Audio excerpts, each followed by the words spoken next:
Assalamu alaikum. You are now tuned to Shaquille and Company on America's Islamic Radio. I'm your host, Kevin Shaquille, and today's exciting interview is sponsored by JG Advisors, Elements Dental, Issue Realtor, and Tech Bytes, an IT concierge managed service provider. Today, we have a very exciting program for you all tonight. It's basically called Social Media and the impact it has on our adults and our youth alike. Today we have none other than Shaky Bajwali, who's a resident scholar at HIC. We have Farjana Khan, who's a psychologist. We have SQ, who's an Islamic motivational speaker. And we have Manha, who is going into 9th grade at Hicksville High. Thank you guys for joining me. How are you guys doing today? Good, alhamdulillah. I'm doing good. So before I start this interview, or before I start this discussion, I just want to give you guys a little bio about everybody. So first and foremost, we're gonna start with Shaky Badwali, who is the director and resident scholar of Hillside Islamic Center, as well as an Alim course instructor at Darul Uloom, New York. He specializes in the Islamic law of inheritance. He completed the rigorous 7-year Alima course program in 2011 with numerous ijazas in various Islamic sciences and their methodologies. He holds a bachelor's degrees in computer science, business, and liberal arts, as well as a master's degree in Middle Eastern studies. Shaky Bad is the founder of Sahaba Athletics League and the founder and chairman of Abraham Interfaith Institute. He's on the board of trustees for CARE New York, works with the Halal Food Certification for New York City, Department of Education, and is engaged in various chaplaincy work and interfaith initiatives. Wow, mashallah. Shaky Bad. I got out of breath already. Beast resume, Sheikh. Come on now. Yeah, save some for us, Sheikh. Come on. Yeah. So Try not to. next, we're going to have Farjana Khan, who's a PhD, who is a psychologist. She has over 17 years of experience working with individuals and families with difficulties. Dr. Khan's educational and professional achievements include a doctorate in clinical psychology and master's degree from NYU. She's the founder and president of AKKI Incorporated, which helps domestic violence victims, victims of in-law abuse, emotional and physical, victims of sexual abuse by family members, victims of family drug abuse. She's also an author of 6 published books, and she's also an educator. Wow. Assalamu Next, we have SQ. If I can find his text message with his bio. Don't worry, we can just make it up on the spot, bro. It's not that serious. SQ is an Islamic motivational speaker whose mission is to help people revive their iman. SQ's unconventional style of speaking and focus on taboo topics which are impacting Muslims daily has allowed him to help and influence thousands of Muslims daily. SQ focuses on helping people establish a stronger and deeper connections with their creator, all while showing his audience how Islam can be integrated in their everyday life by using his social media platform, Way of Life SQ. If you don't follow him, you definitely have to follow him. And last but not least, we have my younger little cousin, Manha Sheikh. She is a wonderful little girl, wonderful human being. She's actually going into 9th grade this year, her first year into high school at Hicksville High School. Assalamu alaikum all you guys. Thank you guys all for joining. It's a pleasure, man. It's a pleasure. So I want to start this discussion off with the first question going to Shaky Bad. We live in a world where social media is, our everyday life, right? Obviously, we're having a discussion because social media impacts adults and youth, right? What does Islam say about, social media? I mean, are we even allowed to use it? What is the balance between deen and dunya with social media? Assalamu alaikum wa rahmatullahi wa barakatuh. May peace, mercy, and blessings be with you all. Thank you, Brother Kevin, wonderful host, and more importantly, a really good friend. A pleasure working with him and being on this session. I'd like to thank Dr. Khan, SQ, and Sister Manha for allowing me to be part of your group here. I'm excited to learn and share some of my thoughts as well. Pivoting on to that question, around the question of social media and Islam. We know as in Islam, there are so many, areas that Islam governs and guides us in, to the extent that there is no such area in which Islam doesn't govern our movements, our characteristics, our interaction. Everything that is governed is under the assumption, or under the understanding rather, that Allah subhanahu wa ta'ala is going to judge us, right? That's primary focus in Islam, that we are going to be judged. There is going to be a questioning taking place, and we are responsible for this world. And Allah subhanahu wa ta'ala is there to ask us of our events, our affairs, our matters. When we look at social media, we know that it's a form, it's a tool, right? And a tool, as one great scholar has put it, it allows for us, no matter what the tool is, allows for us to increase the possibilities of the things that we can do. But at the same time, it limits us. For the tools that we create, sometimes end up creating something in. And there are numerous examples of this, such as a hammer, for example. So as soon as you hold it in your hand, it becomes a part of you. And you can use the hammer to do some work where you can either hammer down a nail or take out the nail. And you tend to then lose track of your own hand and what it's capable of, because you're so mentally and psychologically absorbed into using this tool. So although it's increasing your possibility in working, in doing things you were not able to do with your hands, at the same time, it controls you, where you tend to forget what you can do with your hands. Similarly, and there are many other examples like this, before I can talk about what the Islamic perspective of social media is, I'd like us to understand that Islam promotes not just a Muslim way of life, but a humane way of life, right? Humanity before becoming a Muslim. People who tend to become Muslim before becoming human, that's where you get extremism, right? That's where you get problems where a person's religiosity supersedes their own human traits and qualities. Allah subhanahu wa ta'ala has given us the perfect book, the Quran, the words of Allah subhanahu wa ta'ala, and He addresses humanity on many levels, on many qualities, characteristics, and traits before even coming into the fold of Islam, before even implementing the Sharia or the laws that govern our worship, our life, is, are you human? Social media, and in a broader spectrum, internet, and before I get into that, I'd like you to read up on such books as You Are Not a Gadget. There's a book, a New York Times bestseller, The Shallows by Nicholas Carr. There's the Hamlet's Blackberry, and all these books have a lot of things in common in regards to the human experience with the internet and social media, where the example, a nice example given in one of these books is that you have a binocular and you put on these binoculars and you're able to see extremely far. Your vision is multiplied 10 times, 20 times, 50 times, where you can now zoom in to a certain area you could never see before, so far away, but at what cost? And the cost is that although you've amplified your vision in one area and focusing on one area, you are now neglecting all the other views that you had before putting on the binoculars. Same thing with social media and internet. When we are focused and zoomed in, and if you want to take a practical example of Black Lives Matter, and all individuals tweeting about it and sending messages about it and posting about it, and we're talking all about Black Lives Matter, and it's good, and Black lives do matter.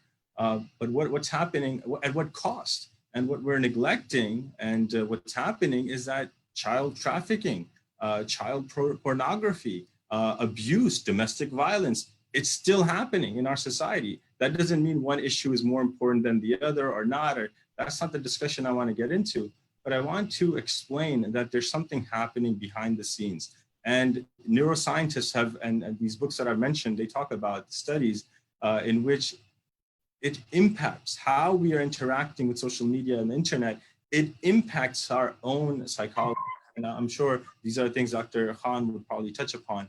And that's what I want us as human beings, those who are watching, Muslim or non-Muslim, to understand that what guides us in the Islamic lens is how this is impacting us as human beings. We need to understand that first. And if we don't understand that, then when the fatwa comes in, quote unquote, and I'm not going to pass any fatwas that, you know, restrict your time, stay away from texting or posting about other people and accusations that have been made, and don't forward everything right away on WhatsApp, whatever you see, and the information that you're taking in, you are not able to contextualize the hadith pertaining to honor, integrity, and how to maintain the status of another human being when we speak from an Islamic perspective, because we haven't even understood the human experience.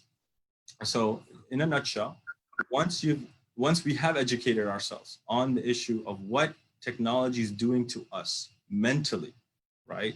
Then can we get to a step where we realize what's happening to us spiritually?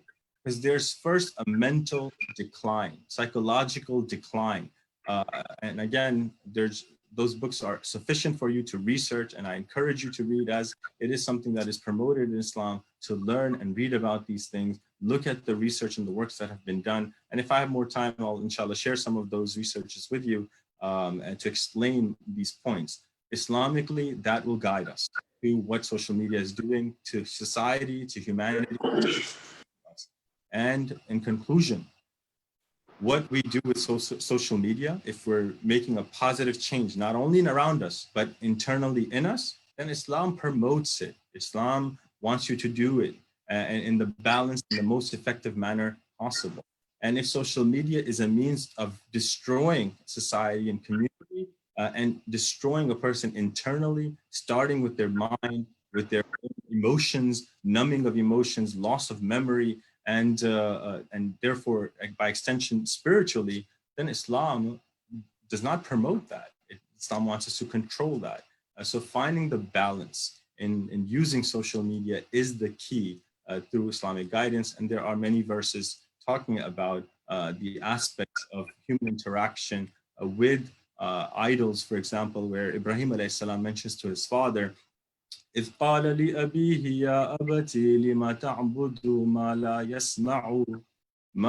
يسمع ولا يبصر ولا يغني عنك شيئا. He talks to his father saying, "Oh my father, who was an maker of idols, oh my father, why do you worship that which cannot see? Why do you worship that which cannot hear? It cannot benefit you in any way. Why is that important to social media? Like I said, it's a tool. The idols were a tool.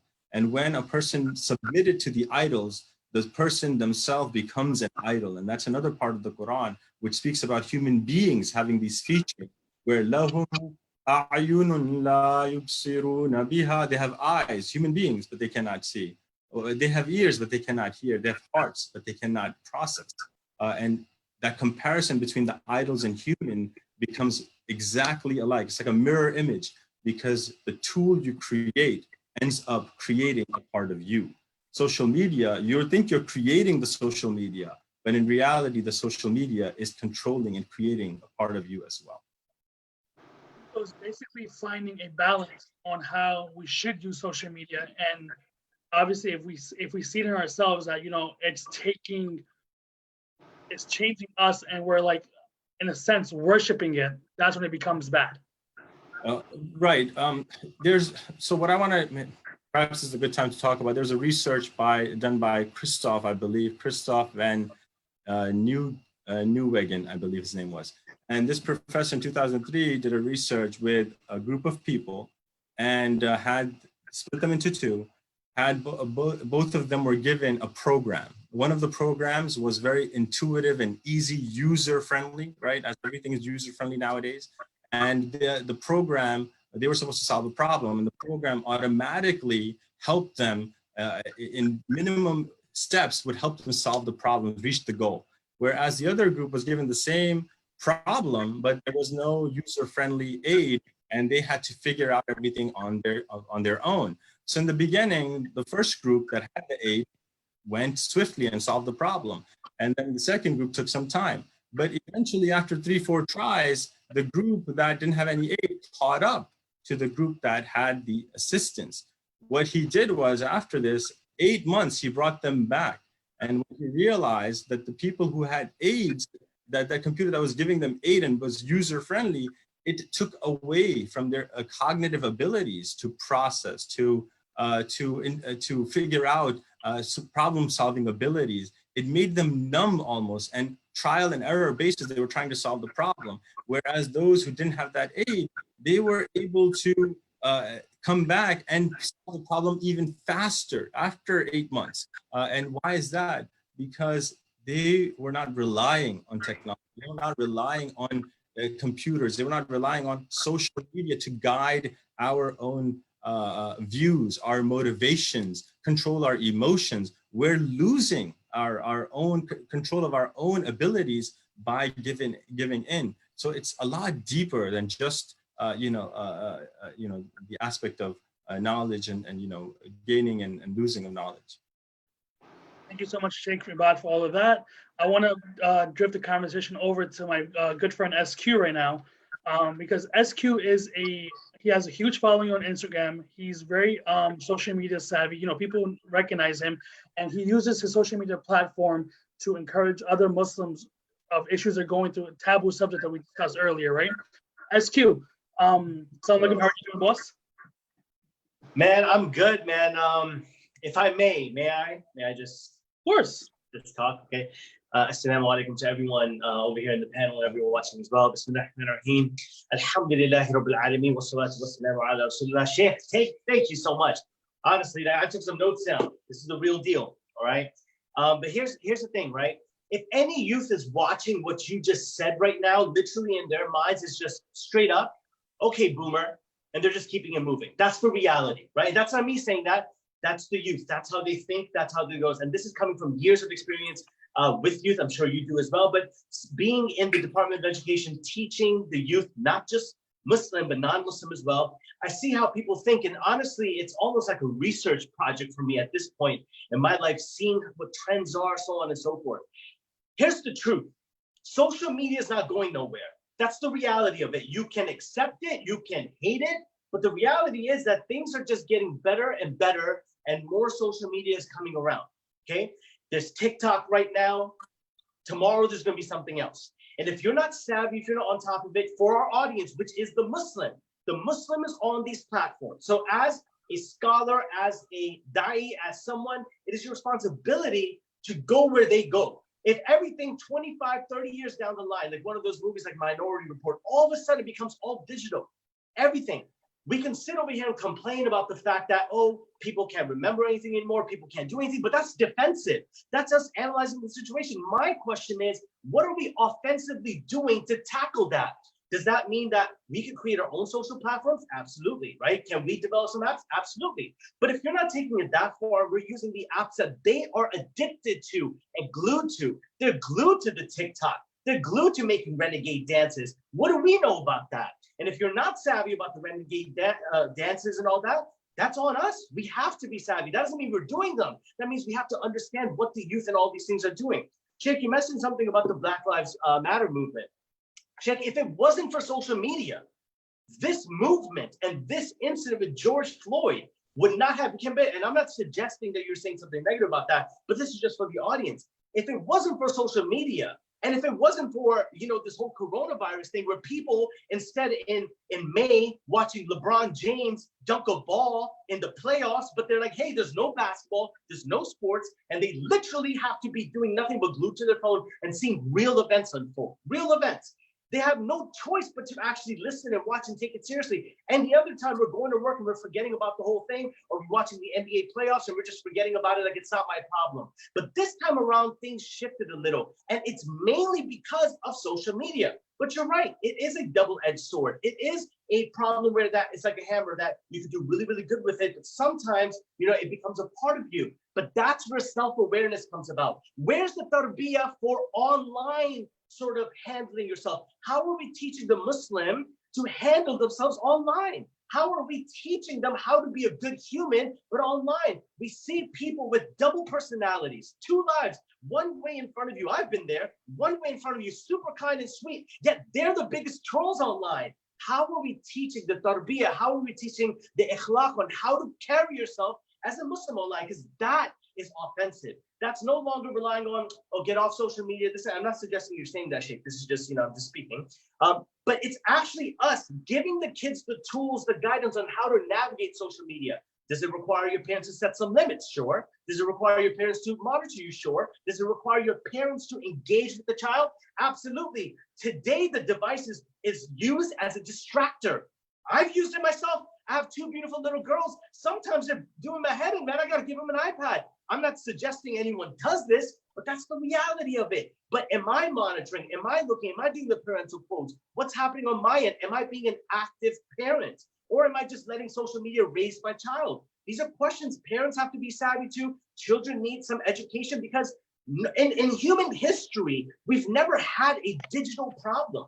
We've never had it. But now in human history, we can also come up with digital solutions. And I pray that panels like this happen more often. And I pray that the leaders in these fields, such as yourself, such as Doctor, and such as the youth, you know, your cousin, I believe, yeah, cousin, who's there, they're able to, you know, join in on these conversations. But the truth is, this joint ain't going nowhere. It's going to get crazier. It's going to get worse. It's going to get more apps out there. It's going to be a new social media platform. But the question is, how are we raising the Muslims to navigate the social space, and how us as creators, dais, people of, you know, some type of knowledge, how are we influencing and impacting Muslims? How am I doing something different on my YouTube channel instead of children watching gold digger pranks? What am I doing differently? Am I making Islam attractive as it is? It already is attractive. It doesn't need SQ to make it attractive. It is attractive. But what am I doing to make sure that Islam is coming off attractive to that 12-year-old, to that 13-year-old, if that makes sense? I apologize if I spoke too much.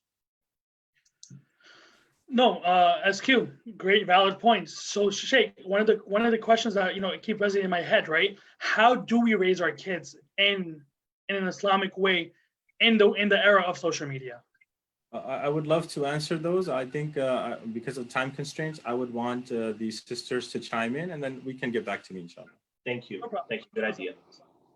So Manha, you're 12, 13 years old, right? How has social media impacted your life? Because, you know, adults are always talking about the youth, right? Yeah. And nobody ever listens to you guys. So this is your moment right now. How does social media impact you and in your daily life? Well, social media really impacts me because I'm usually on it most of the time. And like on all the platforms of social media, Instagram, Snapchat, TikTok, Twitter, all of those social media platforms, there you can like learn a bunch of more information, or you could just be like dumb and stupid and do whatever you want. But you can also do both. You can learn both of them at the same time while being yourself and learning more about people, learning more about what's going on in the world as of right now, as if Black Lives Matter. There's like petitions as of right now going on everywhere to help Black Lives Matter. And people have been signing them, and people are showing protests, videos, showing what's going on. And Corona, everything has like been impacting with social media. And we can like see what's going on. And what people don't really listen about is that like social media is sort of our distraction to get away from the real world, sort of. But social media also helps us understand more things that people don't normally tell us. As if like I'm a 13-year-old as of right now, and people might think that I'm too young to know about all this stuff. But social media helps me understand what the real world is. It shows me the different side of the world that people haven't seen yet. So like that's really how it really impacts me. So basically you use it for a learning factor and also just to get away from the world to, Yes. Fair enough. So Dr. Farjana, I want to chime into you right now as well. As a psychologist, right? Are you seeing more cases come across your desk due to social media? And how are you dealing with amongst clients and families and parents? Okay. So Assalamu alaikum wa rahmatullahi wa barakatuh. May Allah subhanahu wa ta'ala bless this gathering, and may this be informative and help the youth, help families and couples and humanity as a whole. So absolutely, yes, and yes, right? First I want to just start out with like giving a description of like how this even started, right? Yes, social media is here to stay, but it's how we use it, how we utilize it, how parents monitor it, right? How we are self-aware and become more knowledgeable on how to use it, right? So I just want to give like a overview, right? First, it started with the millennials, right? When we started with MySpace, Facebook, it went to Twitter, Instagram, Snapchat, et cetera, right? Don't forget about Skonex. Tell me you know about Skonex. All of those, right? Social media outlets. Basically, there was a generation of youth that learned a new way to basically socialize, right? Because now there's a different way to socialize. And then there was an influx of teen shows that also came into play, right? That taught children how to use that social media, but in a very negative way. Some of these teen shows emphasize humiliating your peers, right, through using social media. And so like let's talk about Albert Bandura. He was a psychologist, a behaviorist, right? And he talks about individuals learn through what? Through observation and imitation. So a lot of these youth, the millennials, started learning how to use social media in a negative way in their own personal lives. Why? Because no one was teaching them how to use it in a healthy way, right? So I just wanted to bring that out there firstly. Then I want to just kind of talk about some statistics, right? Number one is, let's put it out there. 94% of teens who use mobile devices go online daily, right? The question is how to keep them safe. According to the statistics put out by the FBI and United Nations, at any given time, there are 750,000 predators online looking to foster inappropriate and illegal relationships with teens, right?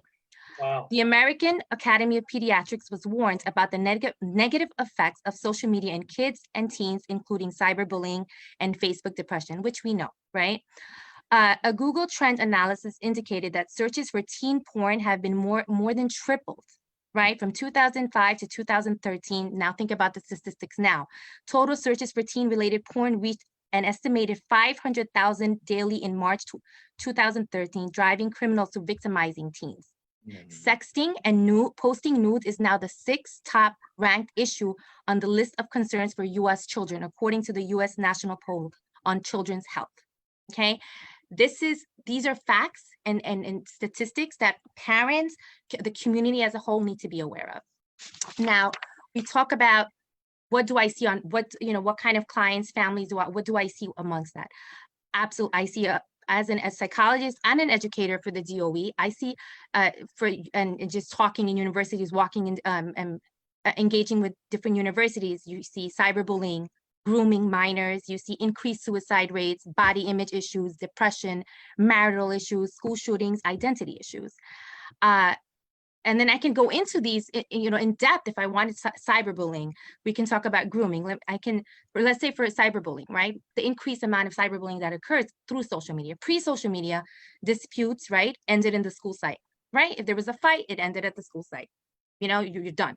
But now issues are exacerbated on social media, obviously due to its visual, tactile, and auditory and long-term nature. Basically, it's more prone to be stored in long-term memory, right? Why? Because of its repetitive, right, nature, replicating nature, the videos, the text, whatever. Then there's grooming. That's another, this is a big one, and I do want to emphasize a lot of families, and I'll explain that in a minute. Basically, a lot of families now are coming to me and asking, and to mental health professionals, where basically more and more youth are being coerced to post nudes or even engage in sexual behaviors by predators. This process basically includes preying on youth. First, they break their self-esteem, right? Then they'll use a different username, make them feel wanted by coercing them into sending nudes, etc. Predators basically figure out your child's schedule, find gaps when parents are working, and this is happening to our Muslim youth. And so parents are suffering in silence because they don't know how to get the help. There's shame involved, right? There's so a lot of things come into play. Then let's talk about school shootings, right? Just an example. Due to the disconnection to the self and others created by the excessive media use, social media use, more and more children are coming to school with low compassion, right? Increased apathy, lacking basic mannerism, right? So this is a big concern that we need to really explore as a community, and how to make parents comfortable to come and ask for help. And I think you asked what are some techniques that you can use to help some awareness training, you do confidence building, self-reflection work, processing emotions, safe internet use, healing work, marital counseling, boundary setting, what negative and positive social media interaction looks like, right? Dr. Because Farjana, sorry to cut you off. absolutely, go ahead. In our community, right, as our older generation parents, who come from Pakistan or India and different countries, right? When they come here, obviously they never grew up with social media, right? So, let's say they read a 13 or 14-year-old's text messages, right? Obviously, they're having conversations with their friends, basic conversations, and that kind of generation doesn't, understand our lingo and how, even though I'm not endorsing it, you know how kids curse, you know what I mean? Even something small like kid cursing, you know, the first reaction for a parent is, I'm taking your phone away, or I'm taking your, you know, you can't log on to Facebook anymore. I mean, is that the reaction parents are supposed to have, or what's the different types of techniques that parents are supposed to conduct? I think it goes back to what the brothers were saying originally. It's teaching our youth, our children, how to use social media. That's what's missing. It's the key is preventive measures, right? What kind of preventive measures? And the preventive measures is teaching them how to use it. It's like, hey, like think about this. We get this device with all these after apps, right? And no one teaches us how to use it. No one tells us what the pros are, the long-term, you know, consequences are. It's like a car, right? Do we just give a teenager a car and be like, hey, go drive it? No, we take them, get them driving lessons. We, you know, so the same thing, the same rule applies with social media, you know? But doctor, let's say Yes. the parent doesn't know how to use social media, right? Mhm. Let's say, you know, I'm just giving an example. They don't, No, no, I hear it. they, you know, our parents have Facebook, right? And, you know, they see articles and whatnot, and, you know, these articles are not true. So obviously our parents don't even know how to use social media, right? How can they teach the youth and our kids how to use it if they don't know how to use it properly themselves?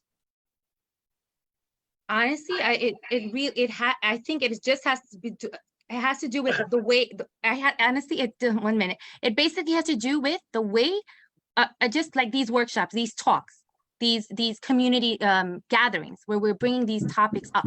Anybody I want to add to that? I would love to Yes. say something in this. Yes. Thank you, doctor. Like, this is honestly a whole bunch of notes here. Nice work, mashallah. I would like to say this, that one of the main reasons the youth would be addicted and glued to the phone, because the phone is engaging them, but the parents are not. I'm not telling a parent that they need to learn the ins and outs of TikTok. I'm not going to tell a parent that. I will say this, that your parents should be that engaging with your child that they should rather want to hang out with the real human being that they love instead of their phone and device. Maybe limiting some time, but really spending more time with your child. And yeah, perhaps you realize that, hey, if you don't know how to do it, you get the help. You ask for the help, right? And actually engaging with your child and spending time with them. That's one of the preventative measures and the right thing to do in any ways to spend time with your children. Now, bro, you mentioned something, and doctor, you mentioned something as well about preventative measures, and you know, and Kevin was saying, oh, like, should we like just take away your phone? Well, according to the Sunnah, that's not true. According to the Sunnah, when a man came to the Messenger Sallallahu with the most uncomfortable question ever, a request to make zina halal for him, he didn't classically condition him and say, astaghfirullah, that's wrong, and shame him, because that would have conditioned him the wrong way. He played out the idea with him and sat with him and did something more difficult and longer, had a conversation with him, got in his head a little bit. Our problem as parents sometimes is that we lack patience. And because of the lack of patience, we're not going to take time to talk to the kid about why cursing is wrong. This tongue is a gift and an honor from Allah Azza wa Jal. You shouldn't be using it to do those sort of things. And your thumbs over here, it's an extension of your tongue because you're typing it over here. And that comes from us engaging and developing good relationships with our parents. Absolutely. Yeah, punitive measures is not going to work. It's not, and long term it will not work. Punitive, you know, we need to work in kindness. Definitely, the short time for sure, yeah. Developing relationships. So basically, the result is if a parent sees that on their child's phone, right? The goal is not to take the phone away. It's to have discussions with them, spend more time with them, and get to know the kid. Is that what I understood from you guys? Absolutely, but also I mean, if necessary, there has to be consequences if necessary. Definitely. You know, you know, so there has to be it's authoritative parenting, right? A balance between. But that's the question. What is the punishment, right? What is a sound, reasonable punishment in 2020 for a kid? And if I could jump in on this, it's not about a punishment, bro. It's teaching children how to be disciplined. You see, okay, Manha, your cousin, right? Manha, she is 13, inshallah, going on 14. May Allah bless her with more life. Okay, you see, when we see discipline, we think the slipper from our parent coming flying in our direction. You know what I mean? But that's not what discipline is. Discipline is self-love. You need to teach your children and your child and yourself that you love yourself so much that you're going to make decisions that are in your best interest. That's what self-discipline is. It's not smacking someone, pushing them in the corner, punishing them, or doing some type of corporal punishment. That's not what it is. It's teaching a child how to be disciplined. And the ultimate discipline is self-love. When you love yourself enough, you will say, you know what? I'm not going to eat that donut, even though I want to. Because when you get older, there's no one watching you anymore. When these kids become teenagers, they start commuting to school. There's no more watchful eyes on them besides the eyes of Allah Azza wa Jal. So you need to teach children to be disciplined enough that, hey, irrespective of my parents are here or not, I need to love myself enough. I need to fear Allah enough to be disciplined to do what is right. But if they do mess up, we as parents, adults, loved ones need to teach our children that Allah's mercy is greater than his punishment. Let's move on from this. Let's learn a lesson and use this as a teachable moment. And let's move on and do something better, inshallah. Brother Kevin, can I ask something, Sister Of Manha? course. Sister Manha, when you mentioned that you go on to social media platforms and you learn about things in societies that you never had experience with, and you're learning different perspectives, and it's all wonderful knowledge and experiences, or rather the information that's there. When you take in that information, may I ask, what do you go to your mom and dad and like talk to them about it, or friends, or what do you do with that information? I don't really go to my parents and talk to them. I prefer talking to my friends all about it because as parents, they're older than us. And as Kevin said, they're a different generation. They don't really understand how to use social media. So if I were to explain like things that I'm learning, they would maybe think that it was bad, maybe think that it's good that I'm learning. They may have thought that what I'm learning is a bad perspective as a not young, but like as a minor. They may have thought that that was bad and I may need to learn this when I'm older. So my friends, they really understand my perspective of what like I'm learning through social media. That's fantastic. And when you talk about your parents, and this is everybody, that whenever we go or the youth go to parents with information, it's always judgment, good, bad. Whereas when you went to your friend, the words you said were understanding, collaboration, discussion. And I think that's really what we are all talking about here. As we mentioned before, Kevin, when you were mentioning about punishment versus discipline, I think one thing that my advice for myself and all of us is punishment suppresses behavior, right? Good point. Discipline transforms behavior. If we can function and think in those lines, then we can accomplish something. So at Hillside Islamic Center, for example, where I'm the executive director and resident scholar, we implemented, for example, the scouting program, right? We have Boy Scouts, Girl Scouts, and Cub Scouts. One of the key features about the scouting programs, and I'm not saying this is a solution, I'm saying this is not the solution, this is a solution, and there may is that the parents' involvement, right? That was one of the key features. When I looked into scouting and I saw what it's about, I swear to you that I saw in scouting nothing except the Sunnah of Rasulullah Sallallahu Alaihi Wasallam and the companions. Literally, all the programs, the way they're designed, the interaction with the parents and the children, the skills being taught, these are all skills embedded in our Islamic faith. So when we brought it in here, and it's a longer discussion of going into the curriculum, and we don't have time for that. But what we did observe, now we have, I believe, 110 children in our scouting program at Hillside Islamic Center, right? And that's about 70 families, 60 or 70 families. And parents and children are in an environment where they're growing together, learning together. And that's just one way of how we are trying to solve that problem where, yeah, if you don't provide social interaction with your children, they are going to go to social media. Why? Because by nature, we're social creatures. And if you're not a social creature, you end up having problems in lives, right? In your life.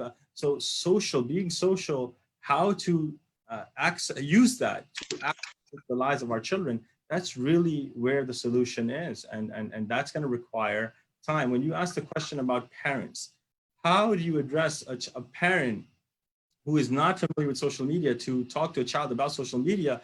We need to understand it's not fair to these parents. We need to understand context.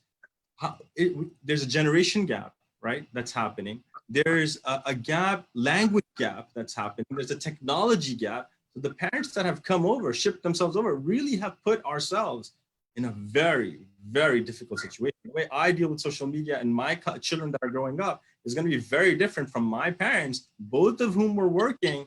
And while internet was being brought up and shoved down the throat of every single youth institution organization, and my parents had no idea what technology is till today. So there's a lot of gaps that the masjid needs help to fill these gaps in. Like the doctor mentioned, awareness. We need to get these programs going, and we need to think outside the box, figure out ways to bring in programs that have been working in the Christian community, for example, or the Jewish community, and that's where our interfaith programs help us, and we try to get ahead of the curve by bringing solutions to our communities. This is why here at American Islamic Radio, we decided to have this discussion because the discussion isn't happening anywhere. And this all came out through a Facebook post, you know what I mean? About somebody posting about an article for TikTok about a phrase being, kids using a phrase to say that, suicide. Thinking about suicide. So this all came out of that because I'm like, listen, I have a younger cousin, Mona, who's here, who uses TikTok. I have two little girls who are obviously going to grow up using social media, if not, But my question to the psychologist, Dr. Farjana, is at what age should we allow our kids to be on social media? I'm so glad you asked me this question. Okay. So just to the viewers, I hope you have a notepad or a pen, some kind of pen that you're using. Please take notes. This is very crucial. Not just this entire conversation. This will help families. This will save lives, inshallah. So what age? So this is an extremely important question. Think about it. One is there's no particular age. It depends on you. You have to know your child, right? So when your child basically has a strong sense of self, and the parents have strong discipline. And that's coming back to Brother Escu's comment about discipline, right? Let's say that again. When your child has a strong sense of self and the parent has strong discipline, meaning good follow-up and consistency, okay? As we said, social media can be used in a very beneficial way, right? In manner, if used appropriately. However, right, there's a lot of variables at play. So I want to talk about that. Okay, let's understand a child, right? A child or youth. Number one is, first of all, they're going through identity. According to Erik Erikson, they're going through the identity versus role confusion stage, right? They're trying to find out who they are, their identity, but then they're also trying to fit in. That's number one. Number two, they still have a developing prefrontal cortex. Right? So think about this. There's a brain structure within them that's still not developing until approximately age 25. All teenagers need to know this. A lot of youth don't know this, right? So they end up making mistakes and they don't understand. They start questioning themselves. Us as parents, we have to say, you know what? You're going to make mistakes and that's okay. Mom and dad are here for you. Right? Because this is normal. Developmentally, partly, this is normal, right? So what is the prefrontal cortex? What does that deal with? That deals with decision-making, right? That deals with moderating social behavior. That area deals with deciphering between good and bad. It's a higher executive function, basically. And that does not form fully until approximately age 25. So this is where the parents come in with the discipline. So if you are going to give your child access to social media, know how much access you're giving them. Is it 1? Is it 2? And then how are you going to discipline? How are you going to follow up, right? How are you going to teach them about it? And then you have to understand the third variable here is they're going through puberty. So they already have an insecure sense of self, right? So we have all these 3 variables involved. As a parent, you have to decide like, hey, does my child have a strong sense of self? And if they do, and look, you can have all the right things in place. You can have the child with the high grade, wearing the hijab, no hijab, whatever they can have the right tools in place, be educated, but this can happen to your child if you do not have the right discipline, right? So this is where that's how I would answer that question. So if you're a busy parent, you need to take that into account, right? And so that's how I would everything is in moderation, right? So another example, I do want to give this example. Anything that alters our state, right? You've heard of this. Anything that alters our state, we need to be aware of, right? Alcohol, drugs, anything in social media alters your state, right? So it's crucial as a parent, you teach your children how to use social media, monitor it, have time limits, have time limits, and then you have to basically follow the age-old rule, everything in moderation, right? Look, think about it. We have age limits and prohibitions on anything that alters our state, alcohol use, drug abuse. So social media also alters our states, as I mentioned. So as parents, we need to put some kind of limits, right? How does it look like? What is it going to be? Are you going to collect the phone at 9 o'clock at night, right? Think about it. You think your child is home safe, right? They're not outside clubbing or, at a house party, but they could be on a virtual house party. They could be on a virtual club, right? So again, we need to be aware of these. We need to bring this to awareness and into light. May I say something to this really quick? Doctor, you mentioned a fantastic point, and this is really to Manha, kid. I'm sorry to just bring you into this, but I got to ask you, this is in regards to the thing that you said earlier about your parents and how you felt more comfortable speaking to your friends, if you recall, correct? Yes. Yeah, okay. So let me ask you a question. Do you feel if you could go to your parents more and your parents created more of a safer environment to talk to and they built a better relationship and, like this just created the ample environment for you to approach them with your curiosities, questions, or what you've learned, do you feel like you would be speaking and involving with your parents a little bit more and using them more as a resource more than your friends? Yes, I would feel that's what would happen. There we go, right? So it's not really, thank you so much, man. It's not really that we need to teach our parents how to use social media. We need to teach them how to develop relationships with their young, with their cubs. That's what they really need, right? My question to that would be go for it. My question to all that would be for all of us is what about, and this is a lot of them, because look, I work in the community, get parents, children coming for counseling, marital counseling, child counseling, all types of counseling. Parents who come from overseas can't speak the language. They are both working, 2 jobs each, right? Making ends meet. It's not just one case. This is a lot, especially in New York City. Don't have the time. The kids are at home, making their own meals, watching whatever, doing whatever. Forget about giving them time. They don't have time. Okay. How do we solve that problem? As now we're not just talking about telling them, because we can't tell them anything. They don't even know how to speak the language. They don't even know what is Black Lives Matter. They have no idea. What is this? They don't know what LGBTQ, what are these letters of the alphabet? They don't know. So they got to know it. No, Exactly. they don't know the How? language. But how? My point, So exactly. this is where our massages, which are like cornerstones of our community, need to have these discussions. There needs to be an age for maybe immigrant parents, maybe language courses, maybe some type of workshops for parents who are new parents or something. I can't come up with that solution right here. I've gone through solutions to these issues. Yeah, I've gone through all of that. I've multiple massages I work with, consult with.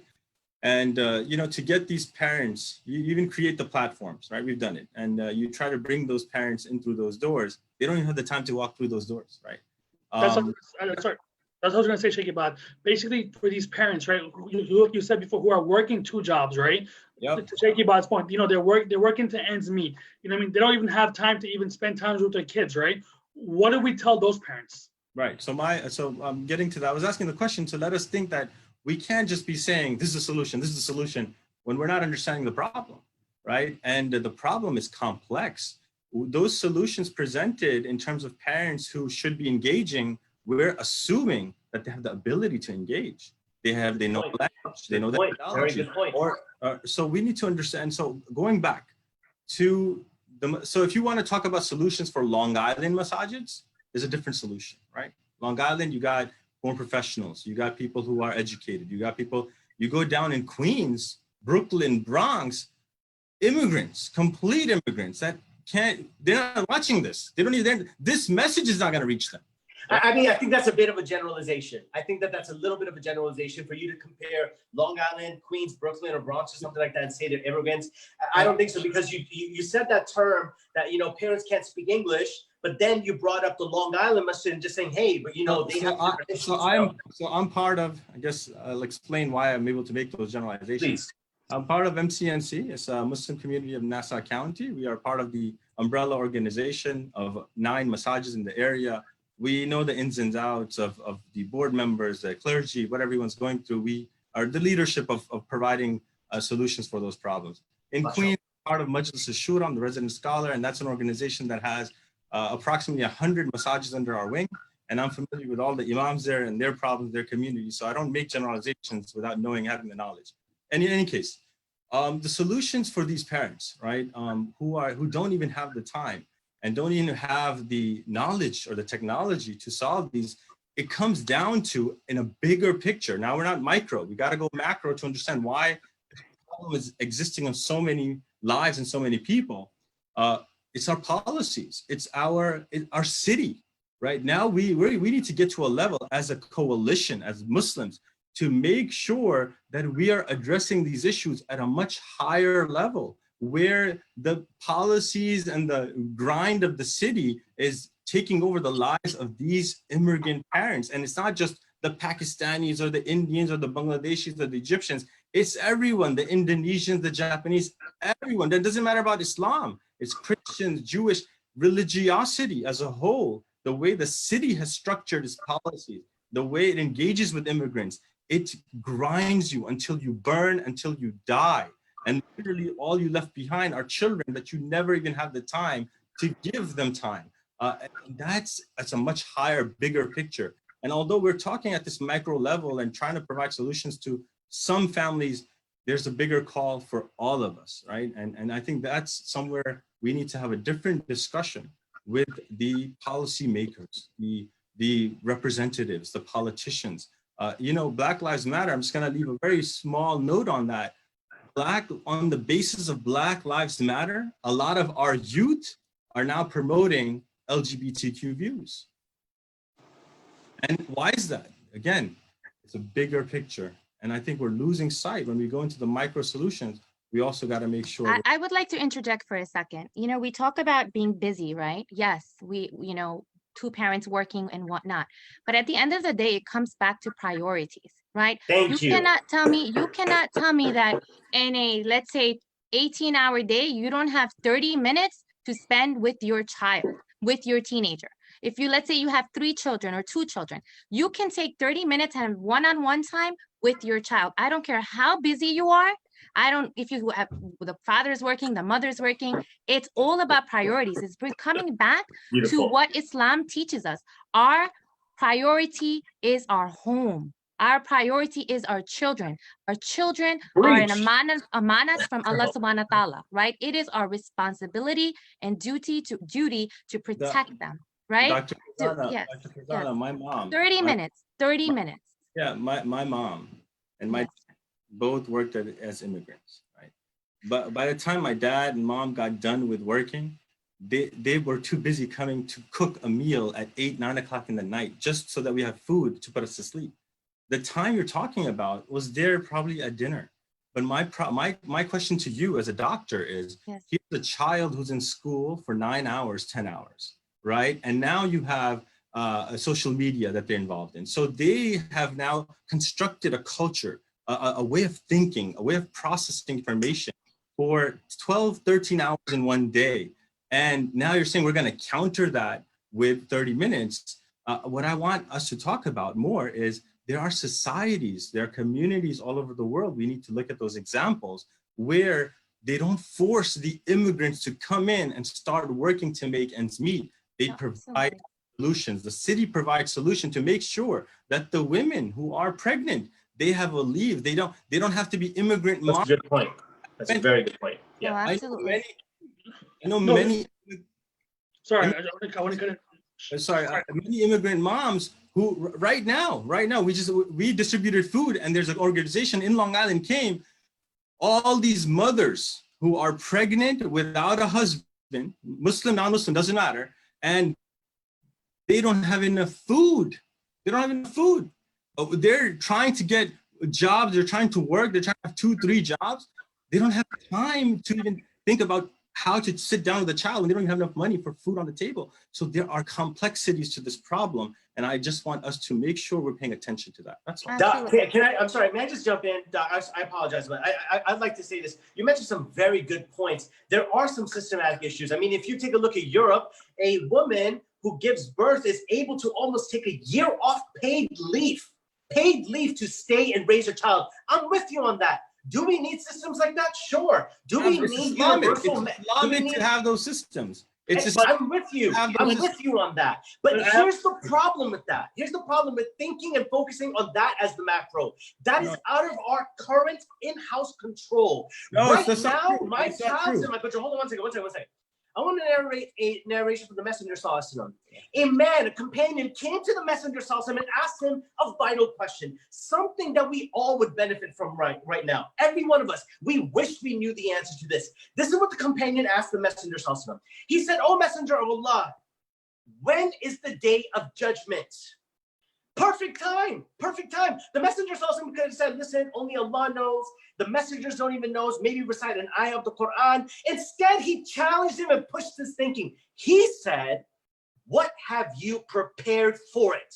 That means, and we could insinuate from that it's all about the controllables. When the day of judgment is out of your control. But what you prepare for that day, despite your society, despite what the city is doing, despite living at the cap of the society, it is your responsibility to prepare for your own hereafter and control that which you can control. Our parents need to find a way to control their own environment. And to say that they can't do that, you are taking away the accountability and ownership of a parent. I'm not suggesting you're doing that. I'm just saying that when a person states something like that, it is completely removing them and giving them a way out. We should make excuses for our brothers and sisters, our parents, may Allah bless them, but that doesn't take away from accountability and responsibility. Now, I'm not telling you I have the solution. Hey, start that masjid program. Start. I'm not saying that I have this, but let's call the spade the spade. The issue is, like Doctor said, priorities. And my mom used to work in a gas station at night. I lived in a one-bed. I had problems as much as anyone else, and I'm sure you do as well, probably had more than me. It was tough for my mom to engage. And because of that, I engaged more with my friends, and they were teaching me things that I shouldn't have learned. So yes, there is a problem with all those things. How do we find that? We can try to figure that out. But to say that it can't happen, or suggest, I'm not saying you're saying that, but to suggest that it can't happen, I can't ride with that. So first, let's finish the hadith. The hadith says, what have you prepared for the day of judgment? And the person responds that I have prepared nothing. I prepared nothing except the love of Allah and His Messenger Sallallahu Alaihi Wasallam. Beautiful. Solution has to be presented in the proper context. And Rasulullah Sallallahu Alaihi Wasallam responds to that and says, Al-mar'u ma'man ahab, that a man will be with whom he loved. And the companions say that this is the most beloved words to us out of the mouth of Rasulullah Sallallahu Alaihi Wasallam. Love, social media. So this is a solution to the children who are watching this, who find that enjoyment. Wake up in the morning, have to see how many likes, how many people responded, where my status. That's self-esteem issues. That's love. That's love. It's what the lack of it from their parents. Yeah. So love has to be controlled and has to be navigated. If Rasulullah mentioned, "Hubbuka shay yu'mi wa yusim," love for a thing makes a person blind and deaf. Right? We need to make sure for the youth directly, aside from saying, "Oh, your parents need to do this," to the youth, I'm talking to you right now, is where are you spending most of your time? What do you love? That's what's going to determine where you're spending most of your time. So when the solution we're saying is the masjid, come to the masjid. Yeah, maybe that uncle's going to bother you. Maybe you're going to have a problem with someone putting you down. Deal with it and make the change into the masjid. Spend time in the masjid. Spend time with the scholars. Spend time. If your parents are too busy, find good company. Find good company, good friendship. This is directly for the youth, and you can do that. You have the power. You have the ability to make that change, except for relying. I need some external force to do it. Listen, that's a whole different kind of conversation right now in regards to that. We could definitely touch about that, on a whole nother note. But, we've been talking about kids this whole time, right? And obviously it's for adults and our youth, right? So obviously we got the youth part out of the way, right? For our adults as well. I mean, listen, the people who are on social media, who people who are my age, people who are older than us, right? They have the same kind of issues as well, where they're looking for likes, they're looking for following, right? I mean, what do they do as well? I mean, what's the solution for them? I think the real issue that we're not talking about when it comes to social media and what it provides for you, it provides you a fake sense of being, belonging, and how would you say, and people are insecure. They look to social media through these posts as validation. And I would argue it's the lack of that relationship at home. So if you're not fully satisfied or fulfilled at home, you will look outside your home for that fulfillment. It does stroke your ego. And that's also, obviously, we know the shaitan, we understand those factors as well. But if we're talking about controllables, it's really coming down to insecurity, self-esteem. And it is the parent's responsibility to have that at a certain age. But obviously, if you're 23 and you keep blaming your parents for the issue, chill out, bro. Like, you got to figure out for yourself. About this point, it's about it's self-esteem for a reason. You got to figure that out. But I would say if youth are really looking for that because of that, they have this idea of clout and the beauty of it and the fame of it. It's been painted wrong. It's been painted wrong completely from YouTubers, so on and so forth. But it's because we're not having those conversations openly. And yes, there's tons of reasons for that. But I would honestly lean more towards insecurities and a lack of self-esteem, which is not being given to them or developed. Absolutely. And also, I just want to add just on a psychological perspective as well, which Please. is very important, because we do want to understand like just how it's working internally, right? Mentally for us, right? So a couple of things. One is when you're using excessive social media, right? First of all, it alters your sense of self, right? The ego comes in two forms, right? There's look at me, and then there's poor me. If you don't have a good sense of self, it's going to either quickly absorb you, right? It basically, social media constantly feeds your ego by emphasizing social comparisons, hence skews our sense of self. It basically promotes inadequate thinking about our life and appearances. That's one thing, right? It decreases our awareness, right? It has the potential to decrease our awareness. How? Basically, the constant input decreases our ability to think for ourselves, right? Because we're not self-reflecting. It increases ruminating thoughts due to increased mind chatter, right? Because you have all these social media outlets, you have the constant scrolling, right? And so basically our information processes are on overload. Now, the next thing is there's increased negative thinking, which affects our emotional state as well, right? Because we carry this sense of self due to everyone's emotional posts, right? Social media feeds are basically trained to highlight those emotionally charged posts. So now we're coming home and we're with our children, but we're like, oh, did you see that post? Did you see that article? So we have this heavy sense of self that we're carrying around. Last, it skews our preferences, right? Let me explain. So the constant opinions and ads about pertinent topics, right? We look at these during when our downtime. When are we using social media? During our downtime. So our awareness is are low. So the repetitive posts of certain topics can influence our thinking, shape our children's thinking as well, and normalize certain trends. So if your children or youth, or you're just certainly seeing certain images, right? Let's say, whatever images, it starts desensitizing you and again, normalizing certain things. And I did want to add one more thing. Remember, there's always this excessive commentary going on because you're what? You're scrolling, right? The politics, someone said this, someone said that, right? Then this is another important thing, like you'll see in a lot of youth now, that instant gratification, right? Now is being transferred to different areas of their lives. And let me explain that a little bit, right? So basically, let's think about dopamine addiction, right? Like think about addiction, right? So what dopamine is a neurotransmitter that plays a role in pleasure, right? Basically, there's a constant need for reward. So if you aren't on social media, you're constantly, so this is what's basically happening. Think about this. So you use social media, right? You get the likes, from the likes, and your neural pathways are the reward neural pathways are getting highlighted, right? Then what ends up happening is it's constantly being activated, right? You keep going back and checking, right? What like did you get? What like did you get? Blah, blah, blah, blah, blah. So this turns into a habit. Now you're constantly seeking this reward, right? You're constantly seeking this reward. Now this transfers to other areas of your life. So you're not on that phone or that device.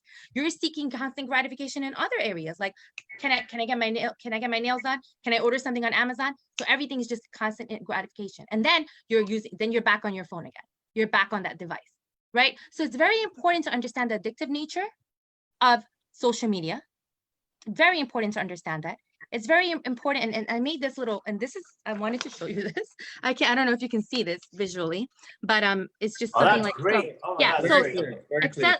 excessive social media use, right? So there's a constant commentary, right? Lack of self-reflection, because you're just everyone's telling you how to think, right? Then there's the reward system coming into play. There's the instant gratification. Then, like you had said, brothers, SQ said, about the need for validation, connection, right? For whatever reasons, right? And then back to this. So what ends up happening is you start disconnecting to yourself and others, right? You become numb, right? And Sheikh Wali mentioned this earlier, right? You become numb and you have a disheveled mind, right? So this is important to understand how social media, excessive use of social media works.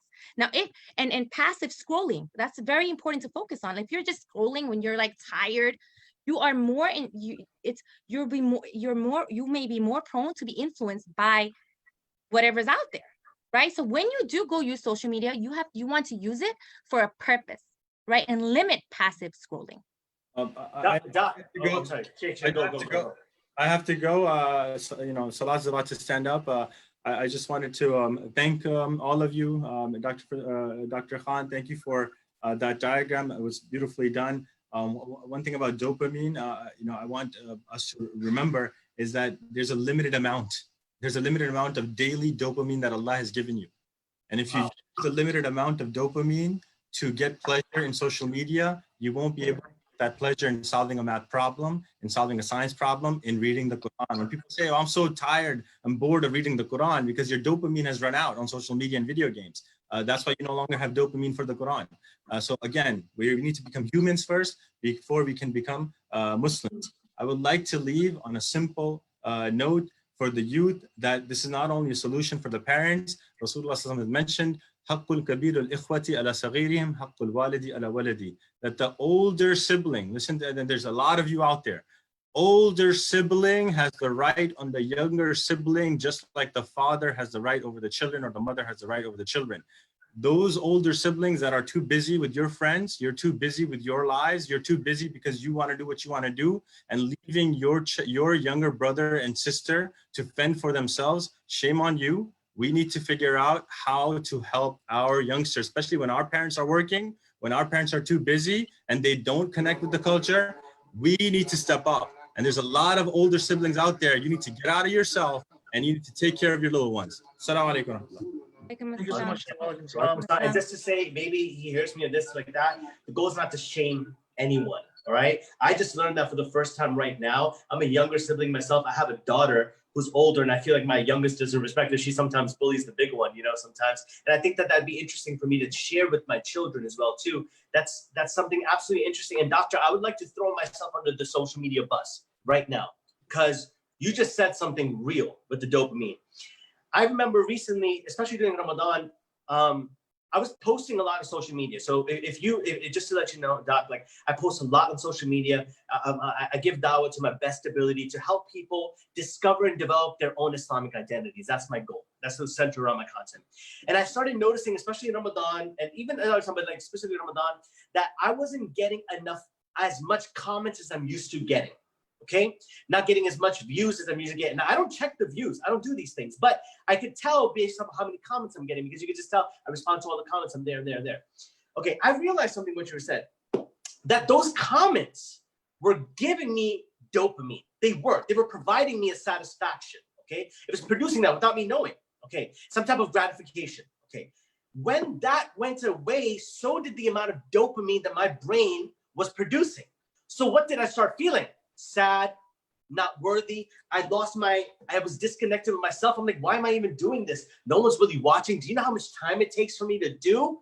Instead of me realizing that, listen, this is for the sake of Allah, all that good stuff, I didn't realize, because I wasn't self-aware enough of my own dopamine and my own habits of social media, that my dopamine comes from the joy of making the content. My dopamine comes from the joy of creating something to help people, not from how many people I'm helping, not from how many comments I'm helping. So I want to thank you, because I feel like you really, really helped me and align my brain just now with how I need to view my own personal social media. So jazakallah khair for that, sincerely.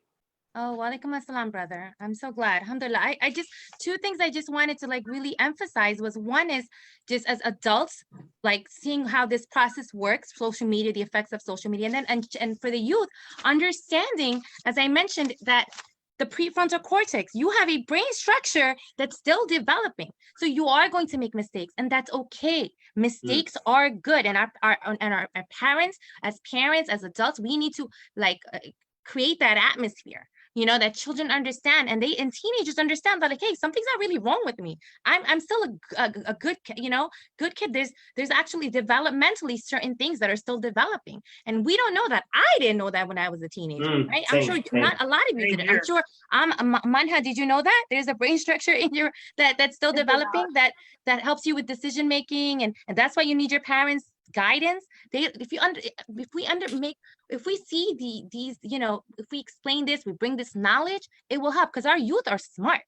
They are intelligent beings, right? They're So these savvy. are things They're so savvy, yeah. that They are. I wanna- and, you know, yeah, Shaq, just really quick about that, bro. Like, honestly, like this entire conversation, man, I don't know how you feel. All right, I feel like, whoa, this was a lot going on in here. I feel like I learned a lot as well. I learned a lot about myself too. But you just made me feel young, Doc. Like, I feel like until 25, you're still a baby. Like, after 25, when you hit 26, you're like 1 year old now, officially, right? Like, we're just officially, we're still young, mashallah. I'm like 6 years old right now. I'll let you do the math, viewers. I'll let you do the math on how old that makes me. Listen, so I mean, great conversation with all of us. You know, I'm so happy you guys, you know, were able to join this discussion with me as well. And I hope we're going to continue having more of these discussions, because, you know, obviously we don't have the solution to this. The only thing we have is our thoughts and our discussions and stats that we have to continue letting our community know about, because it's important. The stats that you just told me right now has me kind of scared. I'm not going to lie to you. Yeah. I had no idea that there were that many predators online. I had no idea. And my daughter's on YouTube. You know what I mean? She loves her iPad. She's on YouTube. And I don't know what's out there, right? So the thing is that me as a parent first, I'm being conscious of this. So to all of our parents out there, you guys need to be conscious of this. You need to spend time with your kids. And if you don't have time to spend with your kids, you need to just do it anyway, because SQ and Dr. Khan said earlier, you have to spend time with your kids. And that's the last one I want to leave on as well right now. Manha, what are your thoughts on this? I want to hear from you. Just like, yeah, what are you thinking?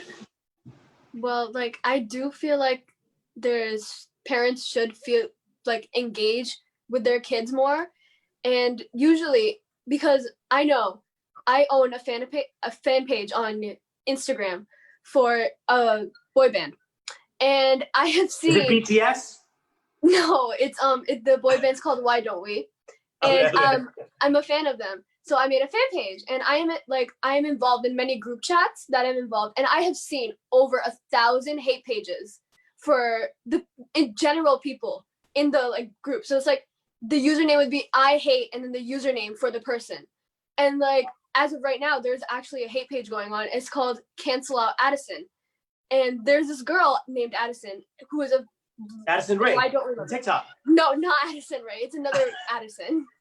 Not yes, Addison there are Rae? many Okay, that's haters for Addison. There are many haters for Addison, and they're trying to bring people down. And I know at least 4 people in this like fan page who have killed themselves because of these people who have done like telling them to kill themselves. People they're not worth it, and people are raging because people should not be doing this on social media. And I'm aware, my friend actually has gotten a hate page, all of this. And of course, all the people have been like not attacking, but like telling them to stop. This is not right. You shouldn't do this, because people can kill themselves. People feel low because they can't tell people. They're scared. They feel like they're going to get judged. They feel like they're going to think that they're lying. Attention seekers. People don't want to tell people. So they just keep it to themselves. They don't want to tell nobody, not even their own parents, because sometimes kids don't have trust. They have very big trust issues. So because of this, no one knows what's going on. No one knows the real deal. So this leads to more depression, self-diagnosed depression, or actual depression, which Oh leads my to God. Oh my God. I'm sorry. Oh my Mashallah, God. Manha. I Yeah, wish you you are spoke blessed, more Kevin. earlier. This is amazing. No, Kevin, you are go blessed. ahead. What an awesome cousin. Well, so I actually own many fan pages for my teacher's daughter. She is an actress, and she's very pretty. Her name is Scarlett Cher. So she's an actress on Waitress Broadway, and I have a fan page for her. And of course, I don't have a lot of followers, which I don't care about, but I know many people do care about their followers and do care about what people say about them. My friend, she is very insecure about herself. She feels like the needs to get likes, the needs to get shares, the needs to get comments. Those make her who she is. And I try to explain to her, you don't need that. All you need is people who are with you, that support you no matter what. And then these haters on social media who make hate pages to kill themselves, and then when they do actually kill themselves, they that they didn't know they were going to kill them, that they didn't know, they were not affected. That's what the people who claim. And I feel like they knew, but they just do it as a joke. So Manha, what would you recommend for the youth, as a youth? What would you recommend to other teens? Great question. To other teens regarding this, yes. For like other teens, I recommend that you should not care about what people think. Hate pages. You should not kill yourself no matter what. You are loved. Like through even random strangers on this earth. They could be on the other side or they could be your next door neighbor. They care about you. They know. They understand. Some people don't understand, but some people also do understand that if you're getting a lot of hate, obviously your self-esteem, your insecurities are going to go up, your self-esteem is going to go down. You feel like you're not enough. You feel like you don't look a certain way. As these TikTok stars, Charlie D'Amelio, Addison Rae, everyone claims that they're they're beautiful, and then people compare themselves. Us girls, I would compare myself to a TikTok star who's extremely pretty. But then I remind myself that I don't need to look a certain way for someone to love me. I don't need to be a certain person for someone to like me for who I am. Recently, I just lost a fake friend because she did not like me for who I am. So I confronted her. And I'm like, you don't need to be my friend if you don't like me.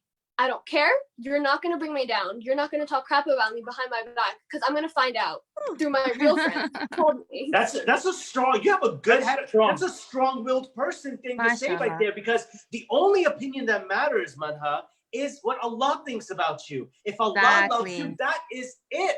If Allah made you this way, boom, you are perfect. Allah is Al-Khaliq. He is the creator. Absolutely. He doesn't make mistakes. He makes perfection. So you are perfect the way you are. And the only time you think you're not perfect is when you compare yourself to others. No way. Allah's made you perfect. You are exactly fine the way you are. And if Allah has validated you, that's all that matters. I'm happy Allah removed fake friends from your life. Good for you. Absolutely. Now, I wanted to add something here. We talked about, you brought up suicide, right? You brought up depression for youth, right? And there was a question, Brother Kevin, you asked, should parents go through their kids' social media, or is that an invasion of privacy? I do want to answer that. I do, because it's important. You know, just to adding on to what Manha was talking about. So as parents, you should go through your kids' social media, because safety over privacy. Okay, in my opinion, safety over privacy. Children are gifts from God, as I mentioned. It is our responsibility to teach them deen, mannerism, and make them self-sufficient. In addition, keep them safe. Okay, this applies to social media as well, right? Just like you check their report cards, high school, college applications, financial aid forms, whatever. Social media outlets and phones should be checked intermittently as well. Right? It can be such a preventive measure and save lives. Look at what Manha just mentioned. Look at all the stuff that happens behind the scenes, and we're totally unaware of it, right? We don't know if there's some predator. There could be a teenager, a person pretending to be a teenager, but is a 50-year-old man. Yes, right?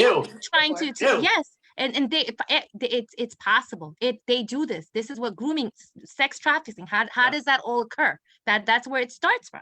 So you know, nobody uses a privacy card when parents are following standard, you know, protocols, other standard protocols. Why is social media is an emotional and physical safety concern. So we need to take those measures, just like we do with, you know, making sure they're not doing drugs, making sure they're not, you know, alcohol abuse, bad grades, other negative habits. So why is somehow social media becomes a privacy concern? Why? Good point. Why? And I'll tell you this. One thing that's really upset me about what Manha said, I'll be honest with you, I just got to keep it 100 with you, Manha, is that you don't have a fan page for Dr. Khan. All right? That needs to change. You need to make her a fan page. I think one is coming after this interview. For her. All right? We need to make this happen. Thank you. Definitely. But listen, guys, thank you so much for for joining us today. Inshallah, definitely, I'll be reaching out to every single one of you to continue doing this because this discussion needs to happen, to keep going on. Because we're not going to do one program and that's it. We're going to continue doing this because we need to keep talking about this. We have to keep discussing it. We have to find solutions for our community. We have to find not excuses, but actual solutions and today's solutions. Not next 10 years, not next 5 years.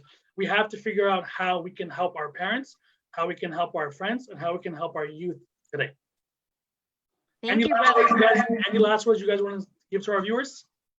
Let's start with Dr. Farjana. I mean, I think there's so much we can talk about. We didn't even talk about, remember you talked about the social comparison with and the dissension that's being caused between couples, right? Because of comparison. That we're gonna definitely do next time. Another conversation. All I just want to say is, youth, look, we are here for you. We love you. Just understand that Allah subhanahu wa ta'ala took his time. God took his time to make you. So you are already perfect. You are already amazing. Just understand that. Ask for help, reach out, right? Parents, connect with your child. Talk to your child. Stop emphasizing virtual pseudo relationships over your real relationship, right? Love your children, spend time with them. That has to be priority. I'm sorry. This is your responsibility. This right? is the real Connect job. with them. This is your real job. Job, yes, you get money. That's important. I understand that. But your responsibility is that teenager. That teenager. That, especially those formative years, Your job starts when you get home. That's when your job really, as a husband, as a parent, whatever it might be. And Kev, my last words would be to your entire audience. First and foremost, I appreciate every single person who joined us. Sheikh had to leave early, so I didn't get to thank him for everything. But thank you, Kev, for having me and inviting me. Doc, you were fantastic. Manha, I appreciate you, girl. I will say this to anyone watching this right now. It would mean the world to me if you consider me like a big bro or something. And if you ever have any issues whatsoever, I want you to DM me and I will get back to you and flag your message so that you have direct access to me anytime you want. So if you're having any problems whatsoever, I'm making that environment and creating that conversation for you. You need someone to talk to. You're having an issue. If you don't know who to go to, talk to me. I would love to help you out with this. And then maybe if I can't help you, direct you to the right people who can help you, okay? You're never alone in this process whatsoever. If you have any issues, I would love to help you out with those issues and solve those. And if you don't have those issues and you still just need like access to me, just say that, listen, bro, I'm from the Islamic radio show. I watch your thing and I want some help, or I might need help in the future. To reach me, it is Way of Life SQ. That's WAYOFLIFESQ.